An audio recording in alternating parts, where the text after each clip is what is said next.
If you look up music, you'll find people who say music is good, and you'll find people who say music isn't good. Everyone says their own thing. There are lots of studies that go east and west on this subject, a topic full of problems. Whenever someone talks about it, they tend to exaggerate, whether about music's harms or its benefits. But let me tell you, the answer isn't black or white.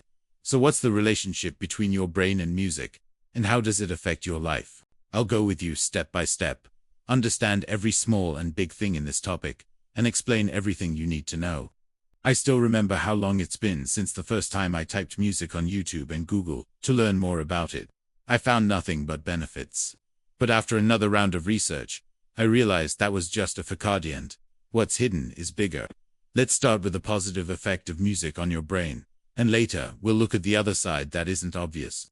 For now, I'll pave the way and give you a small idea about music. We have music here, and we have your brain here, and in between is your ear. When music enters your ear sends it to a place in your brain that's connected to your mood, your feelings. To explain the effect, watch this video with me. Right now, with this video, it feels like someone is running after this guy. He's not comfortable, because the music playing gives an unpleasant feeling. Now, I want you to watch the same video, again the exact same video, but this time, you get that feeling of motivation. Like our guy is winning, and it gives you a nice feeling, even though it's the same clip as before. Why? Because the music changed. This is something used even in TV series and movies, to make you feel a certain way based on the scene you're re-watching. And this relationship between music and our mood affects us positively in life. If you wake up in the morning and the first thing you do is listen to happy songs, you automatically feel good and your day starts nicely and positively. Or if something bad happened, you're sad, then when you listen to sad songs, you feel some relief. I read a study that explained this. When a person is sad and goes to talk to people, they often don't understand him, or even pay attention. But when he's alone and starts listening to sad songs, his brain feels as if it found someone who understands him. As a result, the sad person feels better.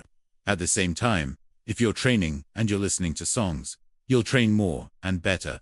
If you listen to songs, it's like you're tricking your brain into pushing you to train more.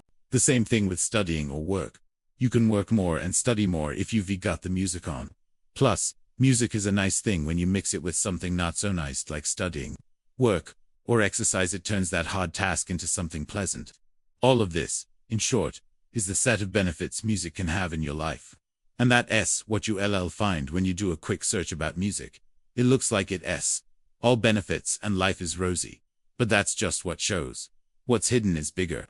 Now let us go into your brain and see how it works and how music actually acts on it. Music is like a medicine that has side effects. Imagine you have a toothache. You go to the pharmacy and buy a pill to calm the burning pain. That pill will upset your stomach and has many downsides, but you tell yourself, better a bit of stomach trouble than to keep enduring the toothache. Meaning, it has harms, but its benefits are greater than its harms. Music is almost the same, except that with music, often its harms end up greater than its benefits. How? Listen carefully now. When I was a kid, I liked raising cats. I had a cat that ate only leftovers. When we finished lunch, I'd pour her the extra sauce so she could eat it. I'd mash potatoes for her. Sometimes I'd give her bread, and she'd eat it. Whatever I gave her, she ate no problem. When I got a bit older, I raised another cat.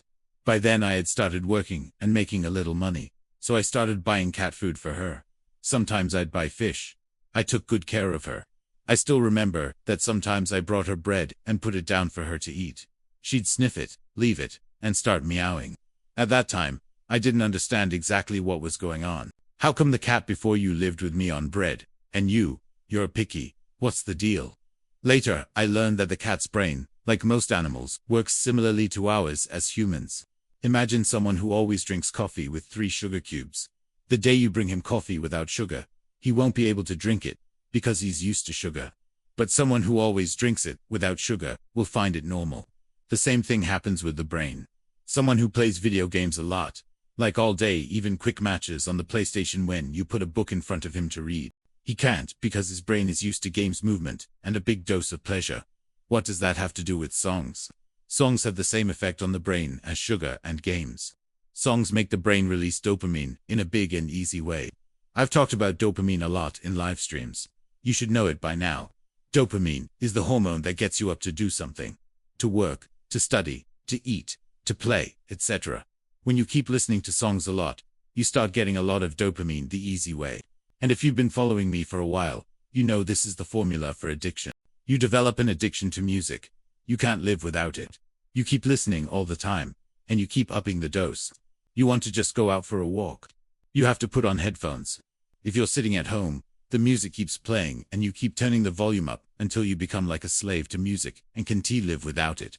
Your brain gets used to a certain kind of pleasure. And with time, what happened to that cat happens to you. She got used to good food, and when I set down bread, she didn't want it. The same happens to you. You get up in the morning to go to work, and it feels boring. You don't like it. You get lazy, because your brain isn't used to sitting and focusing in silence. Beyond that, your whole life gets messed up.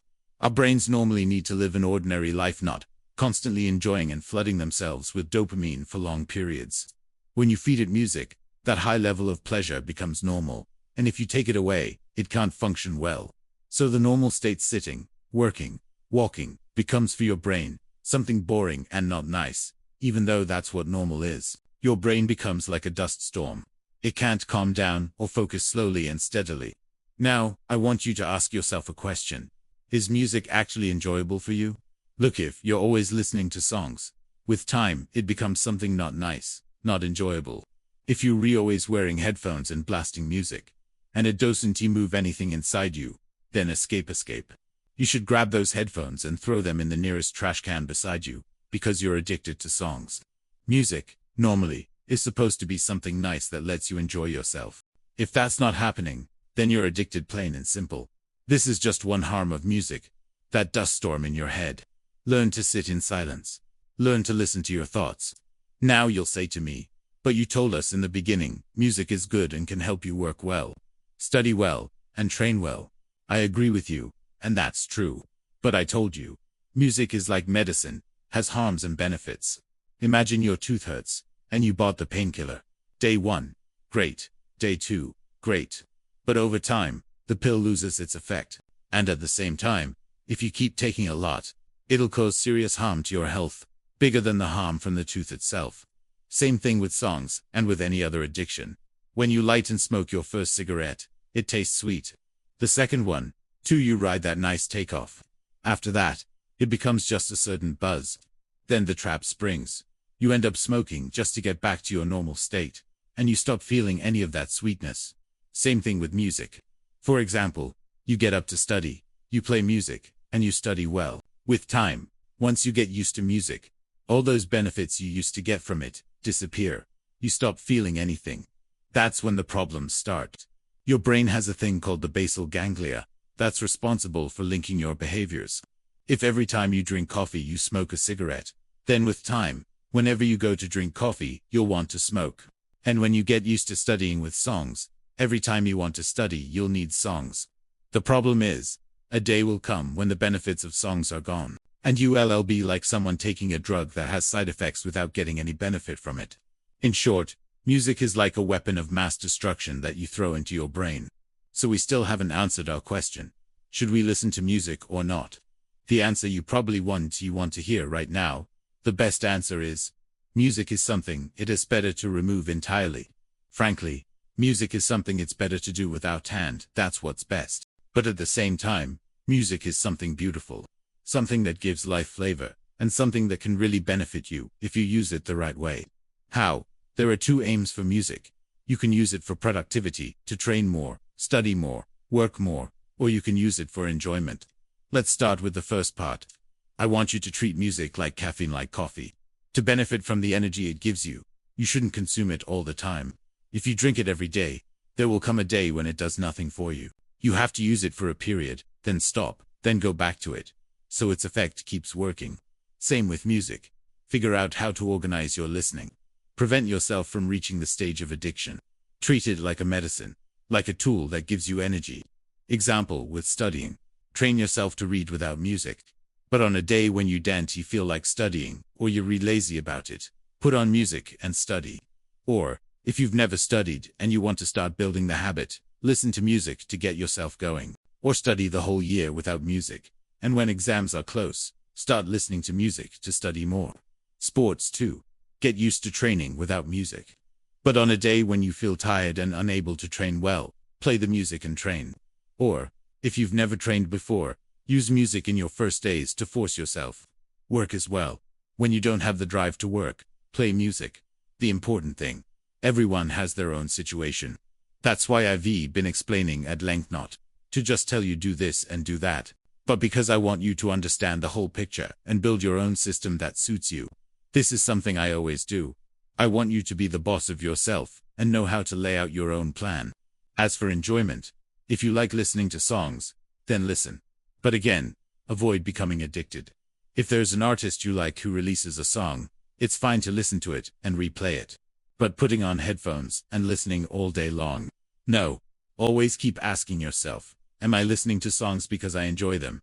Or am I listening just because I'm hooked on them? Music addiction is something that harms your life. Please try to cut down. And here I am also speaking from my own experience. The addiction I had to music some time ago was unbelievable. Without music, I couldn't even sleep. The whole day I was drowning in it, consuming, without producing. Over me like water, my love are free.